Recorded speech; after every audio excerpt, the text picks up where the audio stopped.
The illustrious Jabba bids you welcome. I'm going to regret this. I'm Pete Mitchell. He's Peyton Jones. And this is the Church Planter Podcast, brought to you by Church Planter Magazine.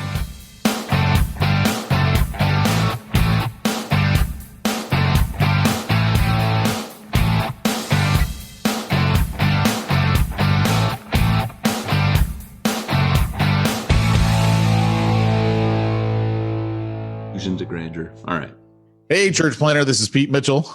And this is Peyton Jones. And what I was going to laugh about that I can't share the whole story on is I was like, you know what? Peyton's right.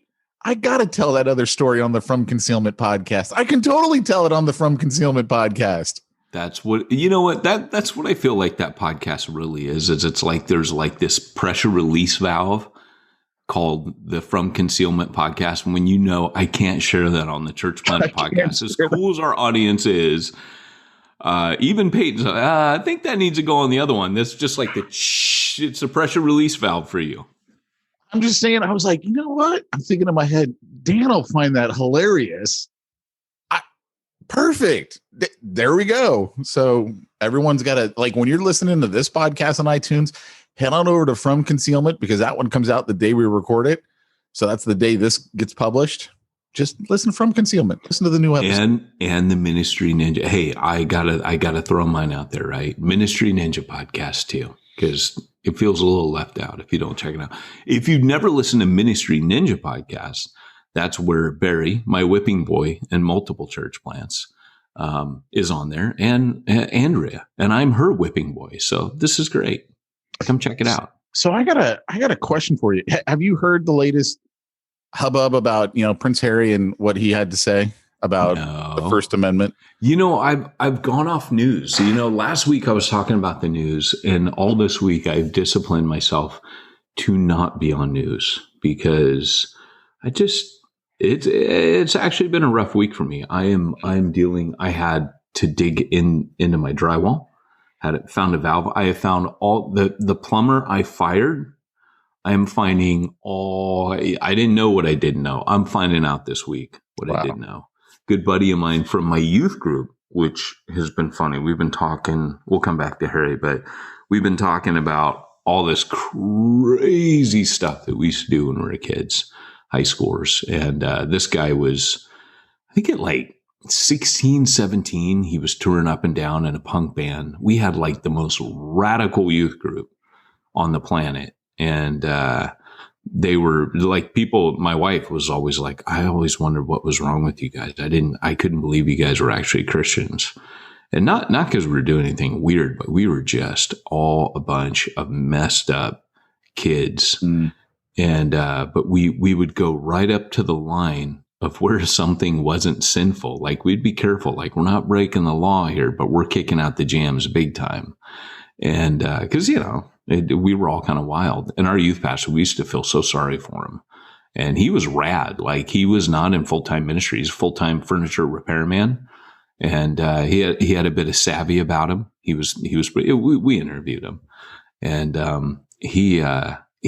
he was just rad. He knew exactly how to handle us. And, but anyways, this guy's come over. He's like, hey, for a beer and some chats, I'll hook up your plumbing. I'll finish out. But he's been like AD knows what evil lurks in your plumbing. And, he's been fixing all the problems. So it's been crazy. Good news is I have no leaks in my entire house. I was a bit worried about that, but that said, man, it's been a rough week. So I turned off my news, because I figured I got enough of my own problems this week. I don't need any of the world's problems. Thank you very much.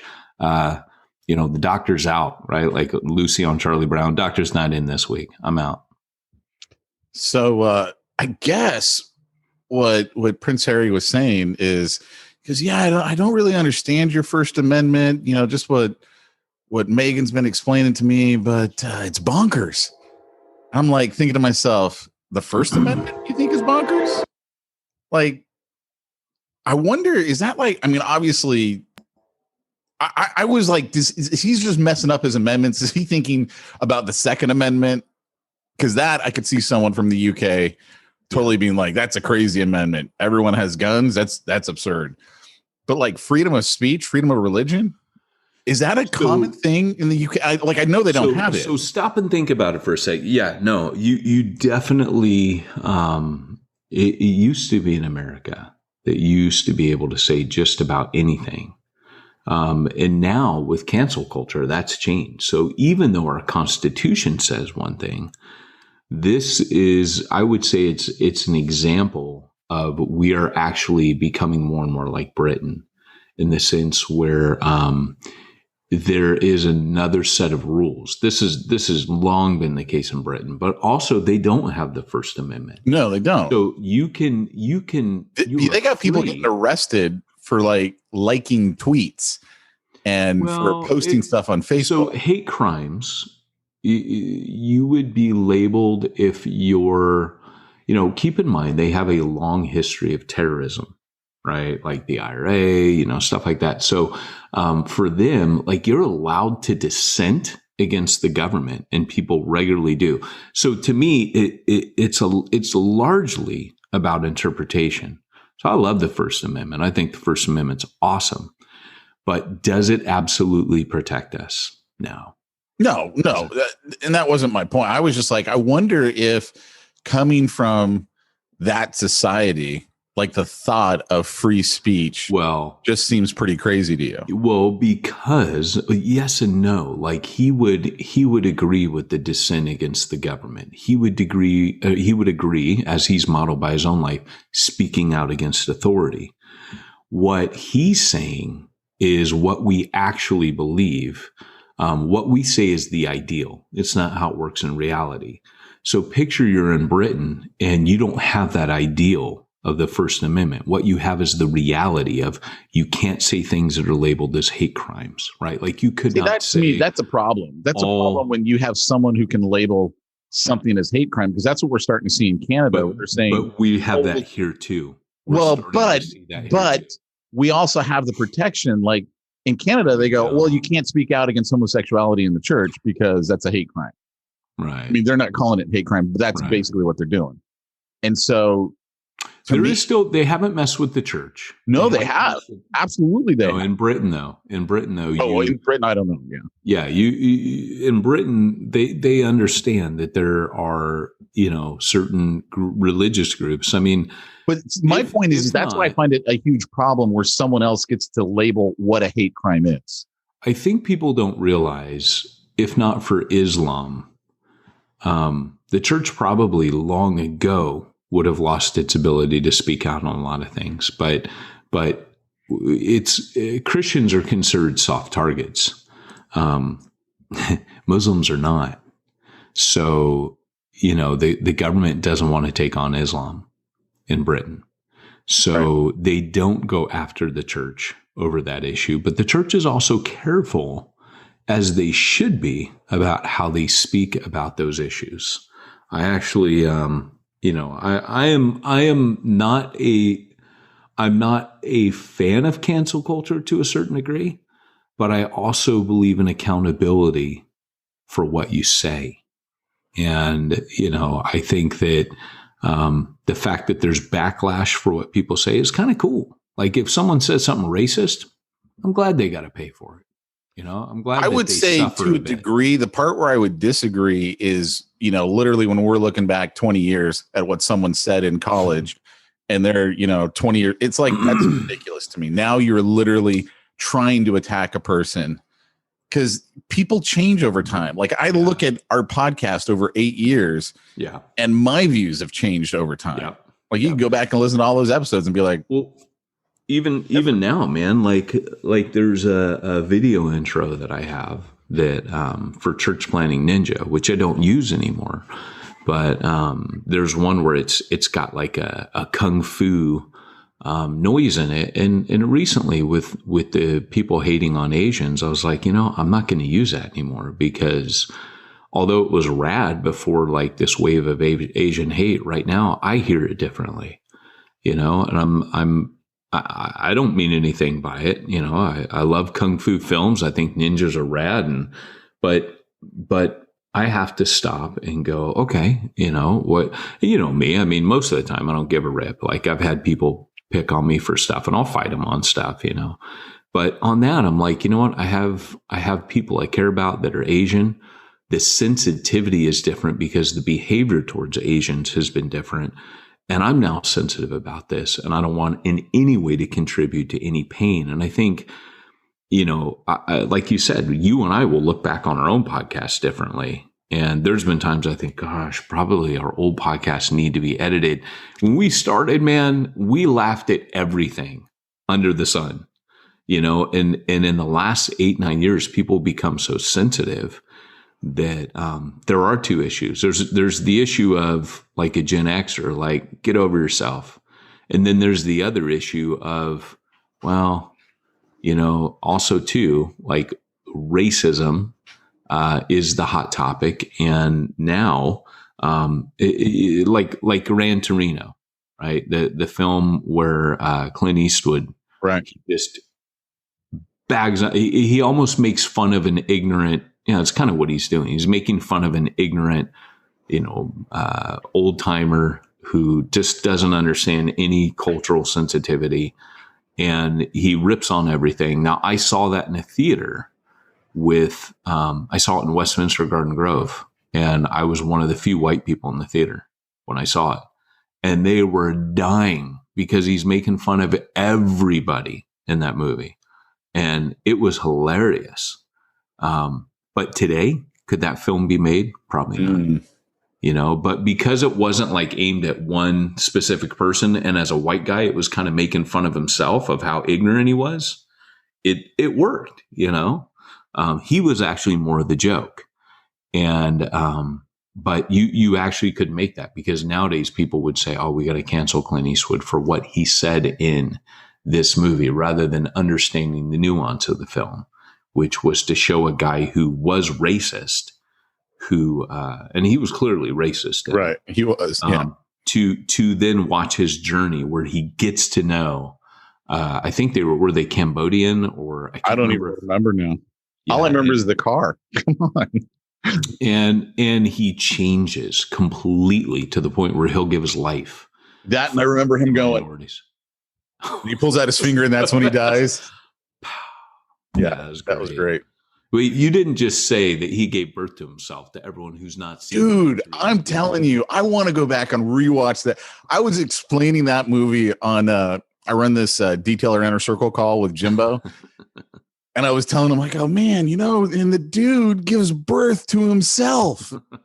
I'm like, it's like the greatest movie. That was on our podcast that you gave it away, not his. I got it. No, but I was telling him about it. He just thought I was insane when I'm like, it was a rad movie. I got to go back and rewatch a fantastic movie. Yeah. But anyways, all that to say, I mean, so with Harry, I'm not outraged. I haven't heard it, but I get where he's coming from. He's dealing with the reality of how it actually is, where Britain doesn't have the ideal of the First Amendment, largely practices the First Amendment, but has the provisos like you can't yell fire in a crowded theater. So when he hears the ideal, he goes, but wait, that's weird because how could hate speech be okay?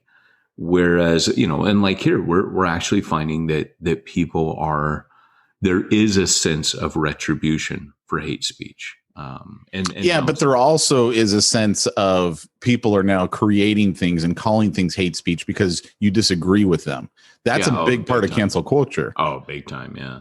So yeah, that's the weird part of it. And, live by the sword, die by the sword. I think that's what cancel culture is leading to. It's the Ouroboros. It's a snake eating its own tail. It's eating itself. So, yeah. So what else is going on in your life after that deep discussion? Did you see my post about my ninja shirts to continue the saga of the ninja pants? I don't think so. Oh, yes. Facebook doesn't think we're friends, so it kind of like doesn't show me your stuff. It knows that we're too powerful. We're like the two halves of He-Man's sword of power. Right, Skeletor's sword. You're totally Skeletor. I'm totally He-Man. I'm Skeletor. Great. You have to be the bad guy. I get to be the good guy. I just want to be Gargamel. Gargamel.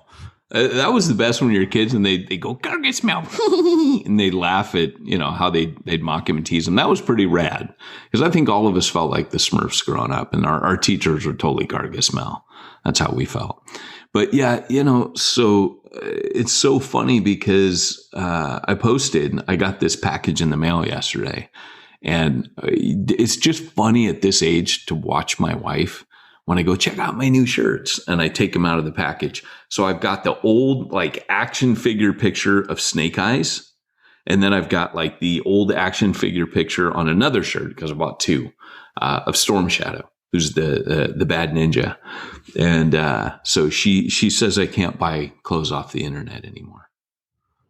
She won't go out with me if I wear those. And then Alan Hirsch piped in and goes, I wouldn't go out with you either, Peyton. And I so badly want to say, Alan, I've seen your red jeans. But I've seen your what jeans? Your red jeans. Ooh. So there's a series of, Alan has some crazy clothes. Like he has purple jeans, he has red jeans, red pants. And I'm like, I want to say this so bad, but I dare not, because if I go out with Alan, I want him to wear the red pants. And so anyways, but he chimed in defense of Andrea. And I, on the other hand, I had more people. I actually had one guy comment and say, I can't believe that I'm actually legitimately disagreeing with Alan Hirsch on anything, but I'm totally with you. The ninja shirts are rad. I need these.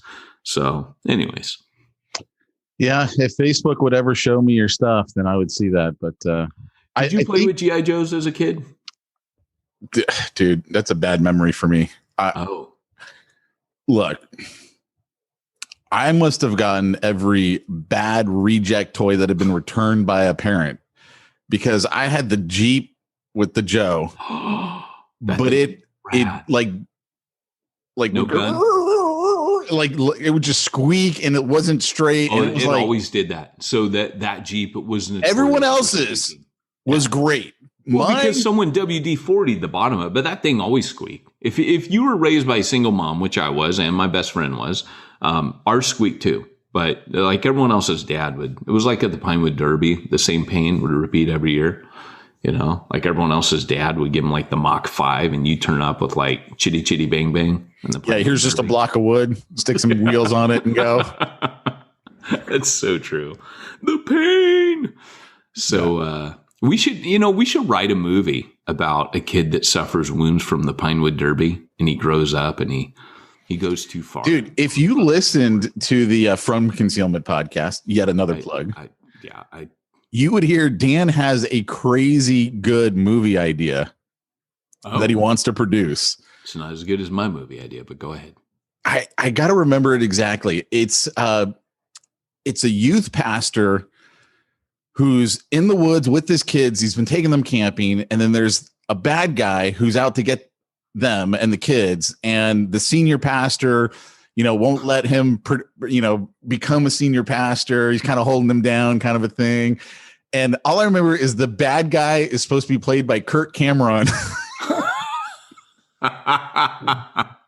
And I said, okay, because what started it is, get this funded. Do a Kickstarter for it. Well, he's trying to get funding this week, actually. Oh my gosh. And so what started it was, I was like, look, because we're talking about, obviously it's a gun podcast. For those of you who don't know what From Concealment means, it's a gun podcast. And I'm like, yeah, the only way you can have, the fun stuff in California, like full auto weapons, is you have to be in the film industry, because they're literally exempt from all the California crazy law. Really? Yeah. It's like, if ever an industry didn't actually need to be exempted, it's the one that makes everything up, but they get to have all the real stuff.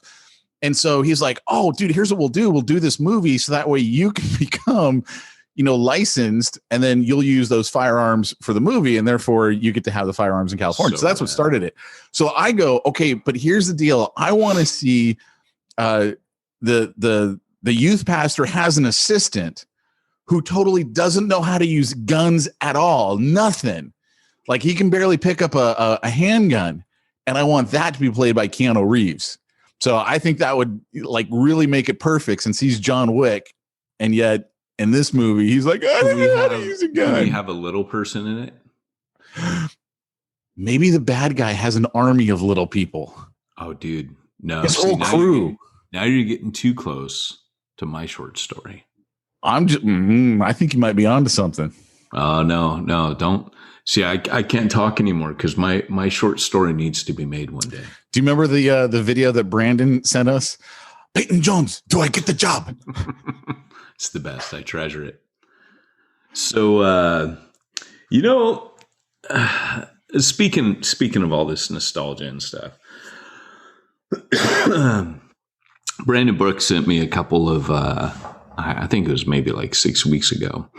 He sent me a catalog that had, it was like all the Sears catalogs through the years.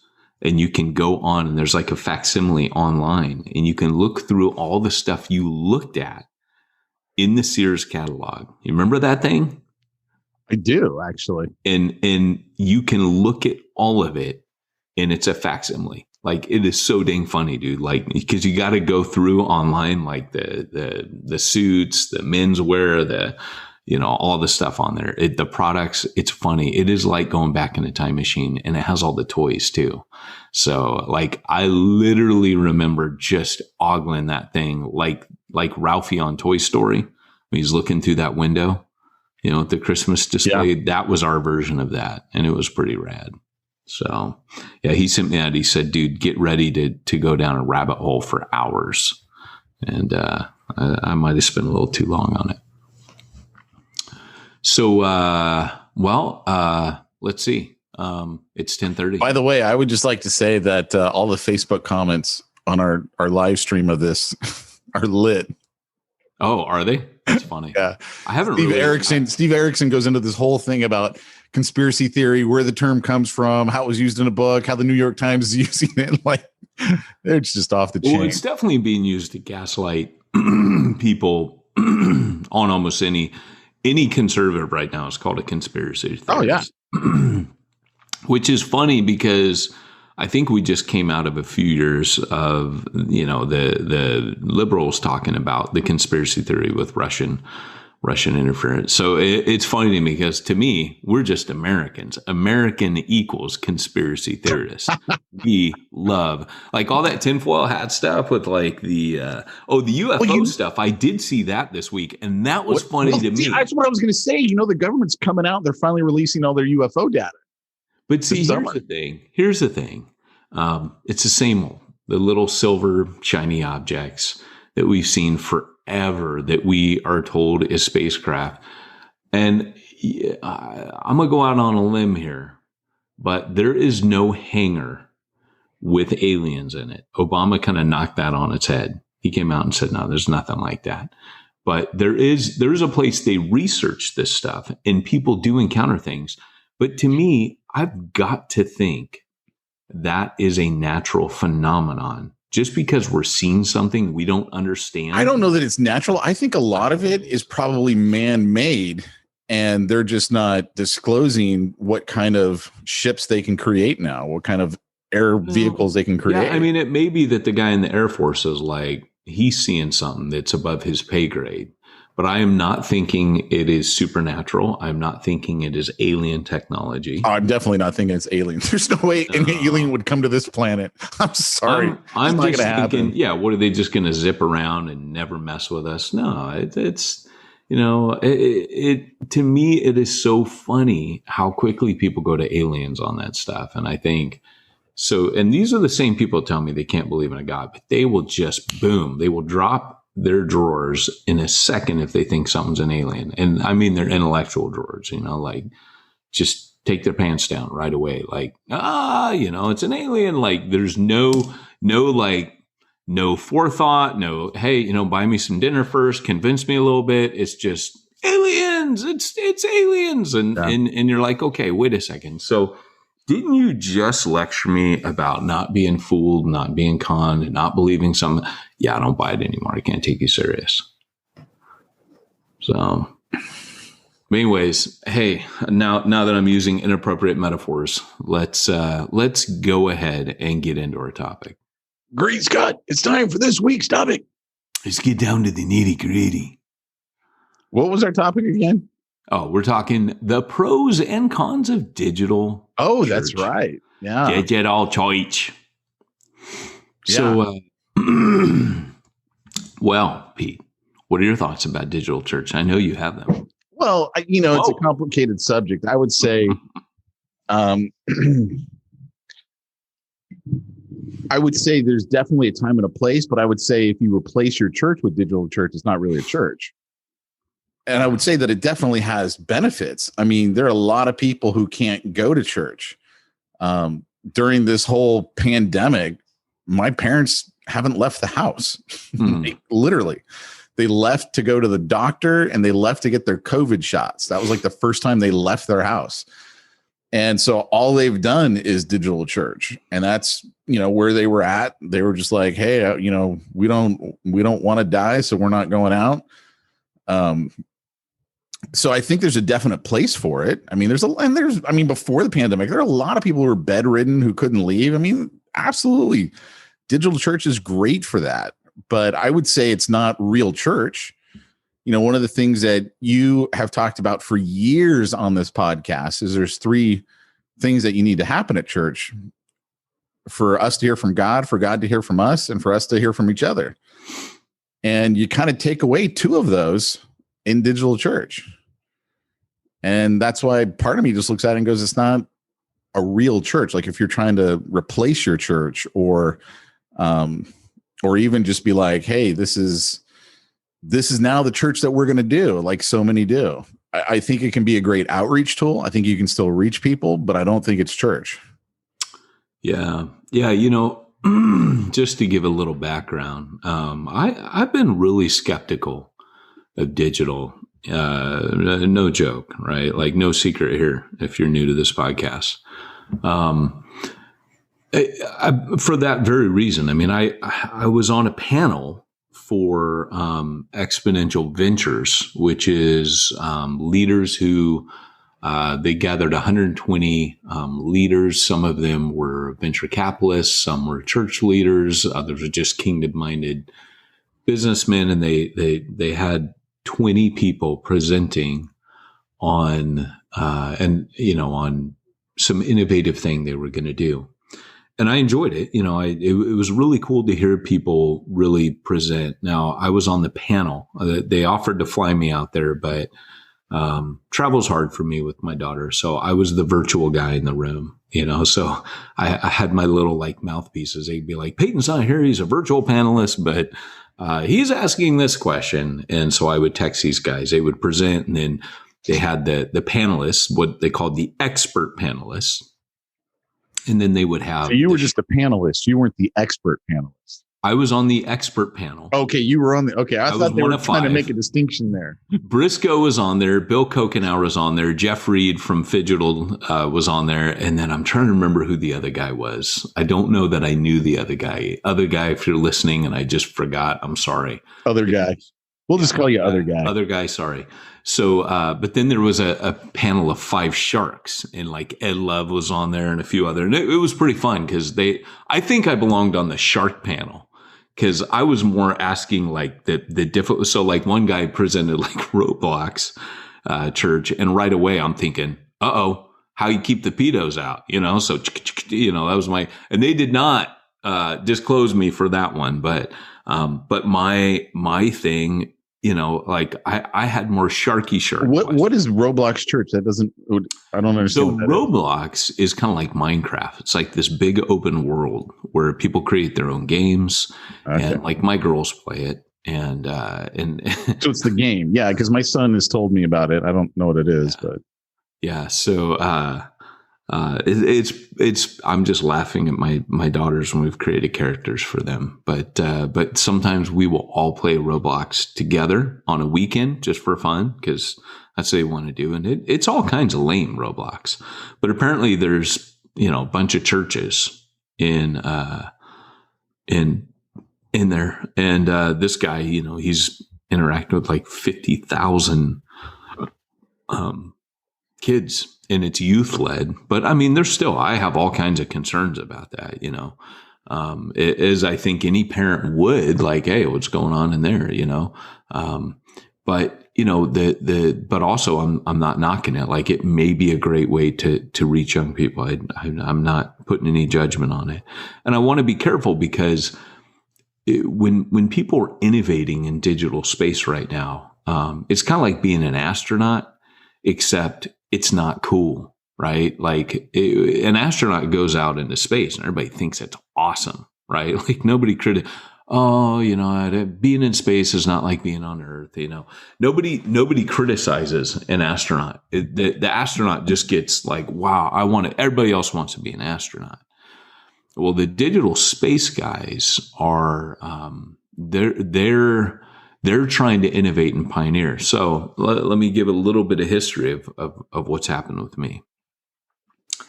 So I'm on that panel, I'm watching, and there's everything from gamer church to, you name it. It was presented. There was a lot of Bible presentations. But at the end of the day, a little bit before that, for Plantology, I was invited onto a panel for digital church. It was a digital church panel for a denominations, for the RCA. And I sat there with these other people that are launching digital church and all this stuff. And I'm sitting on there thinking, I'm like the least qualified guy to be on here, number one. And number two, I'm not sure I agree with this. But by the end of that summit, and it was only like 2 hours long, I think, I'm on this panel. And I felt at the end like I was here to learn. I definitely wasn't here to give my opinion. But I could see huge potential for reaching people. And so here's where I've kind of come to think about it. Number one, digital church, like you said, is going to be a tough sell, because people are not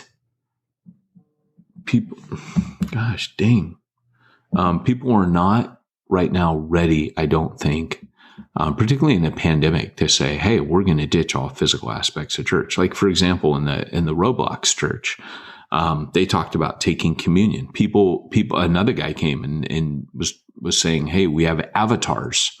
We appear with our avatars. They would argue that body language, facial expressions, all that communicate through everything you could communicate live. Their avatar lays hands on another avatar. They take communion. They would say they sit at home and take bread and wine. And then in the digital space, their character is also doing that, because it's almost like VR. That's what it was. It was a VR church. One of them was a VR church. And they were arguing that the pandemic actually has helped. It's added another dimension to it. And I got what they were saying. But for me personally, I'll just be real. I don't see it replacing physical church either. But I think it's more than just replacing it. I don't think it should replace it. Correct. So here's where I came to see, for an outreach tool, this is the space. Like, this is NASA, because they're connecting with people. And, I played World of Warcraft when I lived in Europe, and that happens a lot less these days. But the fact of the matter is, the fact of the matter is, I have not been able to,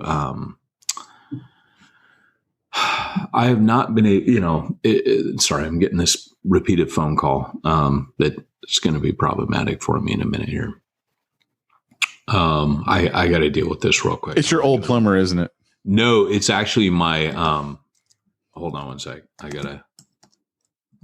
You work for me. There they go again. They're calling again. So anyways, hey Siri.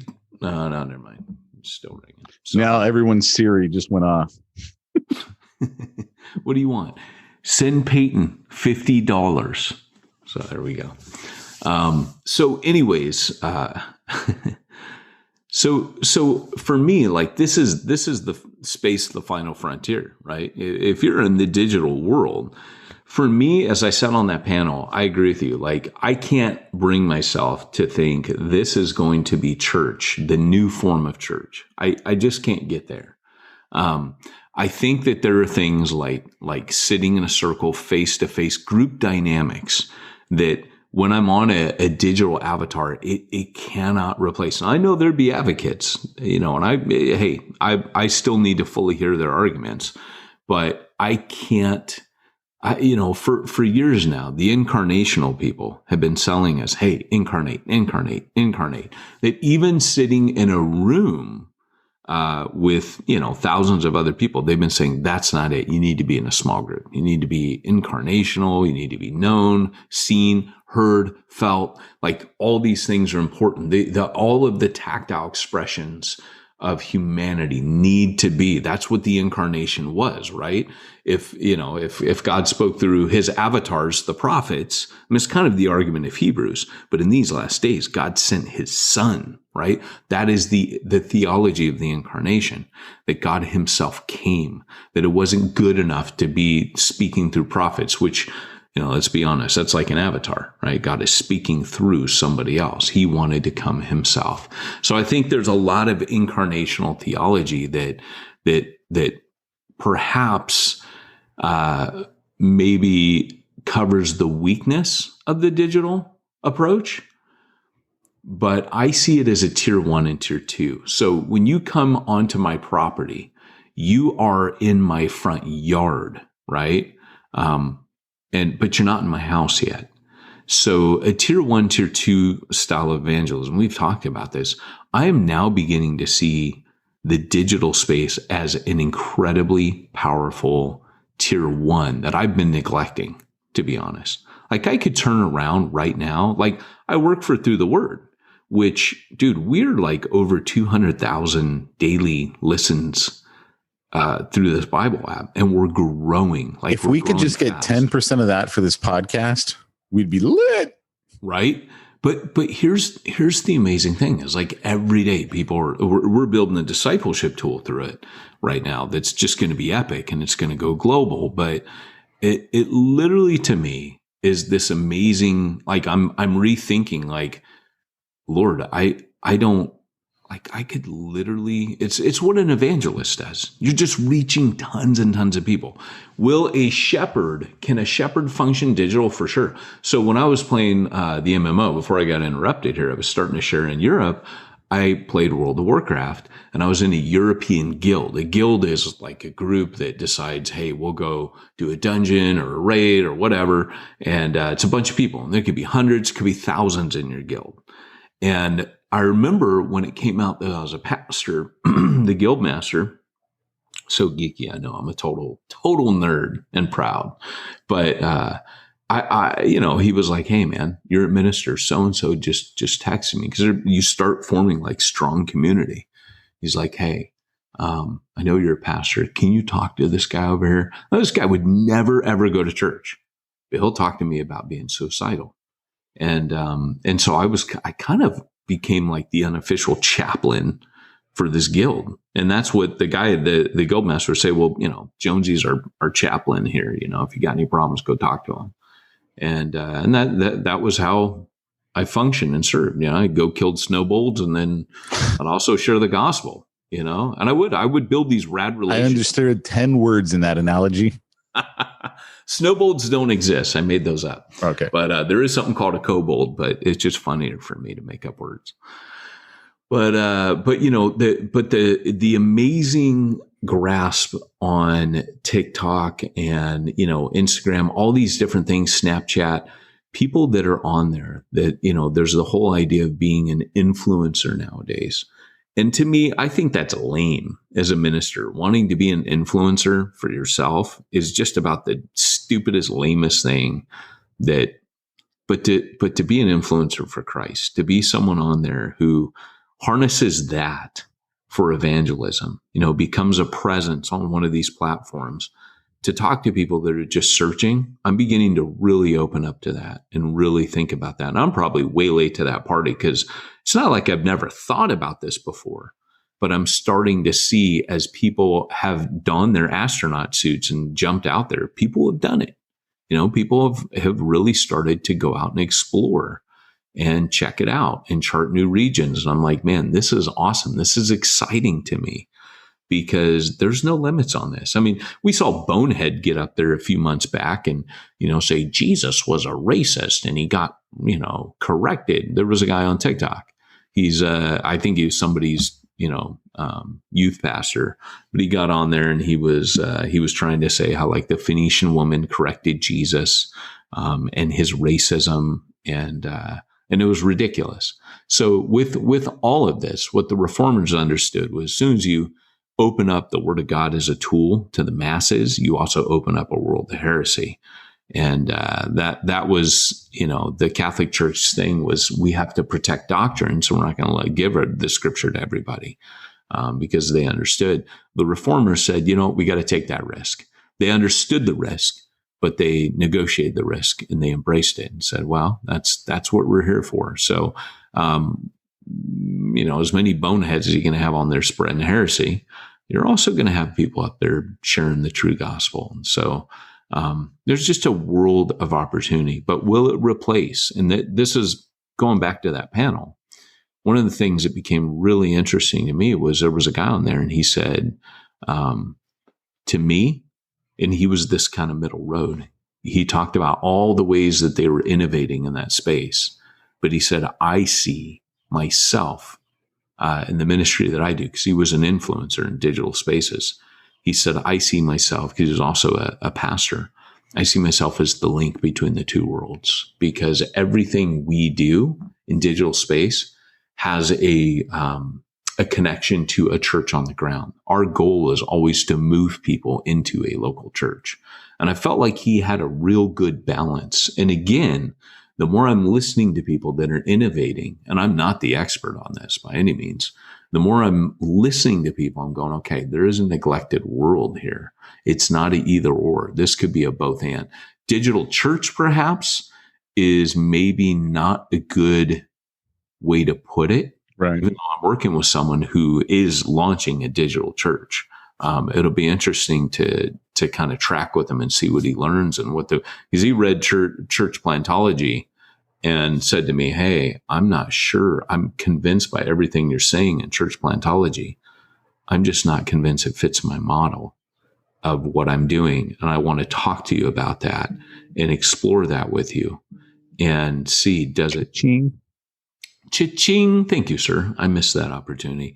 But he wanted to explore it. And I was like, hey, more than happy to, because I'm ignorant. Let's talk about it. Let's explore it together. So I'm not going to come out and crap all over it, but I'm not convinced yet of, that digital church is the best way. I mean, almost everybody's digital church right now, because of the pandemic.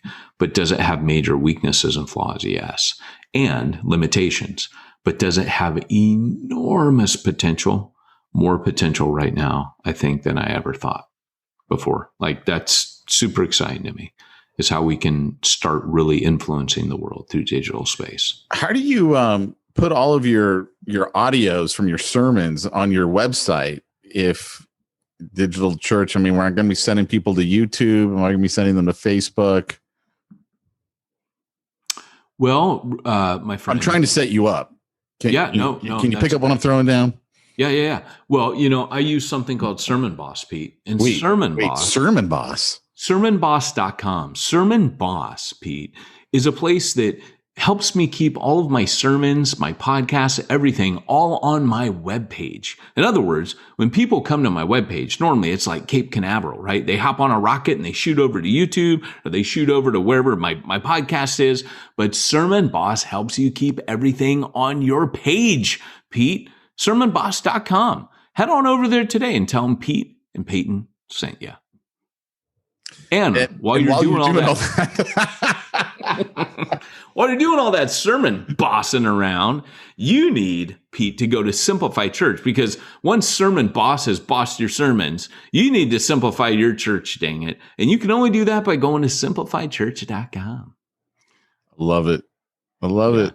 Yeah, that's all you get. So, hey, it's time for us to go. Happy trails. Sayonara. Thanks for joining the podcast today. If you want to go, if you want to reach, The ones nobody's reaching need to go digital, baby. No, need to go where nobody's going and do what nobody's doing. And that's what we've been talking about today. So thanks for joining us. I'm Peyton Jones, and this has been Pete Mitchell.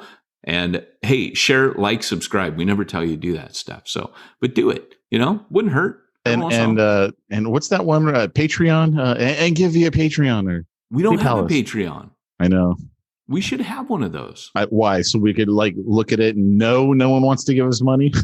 I know. You know what? Hey, all of these podcasts have Patreons. I found myself thinking this week, we should probably have a Patreon. People might want to pay this for it sometimes. I don't think our listeners would give. You cheapskate church planners. No, the fact is, we know you guys, most of you don't have money. But those of you that are Bivo and you're like making the big dollars now, hey, you know what I'm talking about. Hey, do this. Set us up a Patreon account and advertise it for us, run it for us, and then send us money out of it. That would be right. There you go. That's what I'm talking about. All right. See you guys later. Take care. Bye. Bye.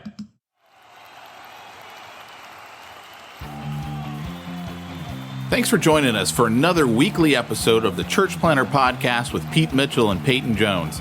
We'd love to hear your comments on this episode of the Church Planner Podcast. Visit us online and let us know what you thought at churchplannerpodcast.com. If you subscribe to us via iTunes and have enjoyed the podcast, leave us a positive review. The more positive reviews we receive in iTunes, the more iTunes will promote us to other church planners who would benefit from this show. This podcast is brought to you by the Church Planner Magazine, which is available in the iTunes newsstand or online via churchplannermagazine.com.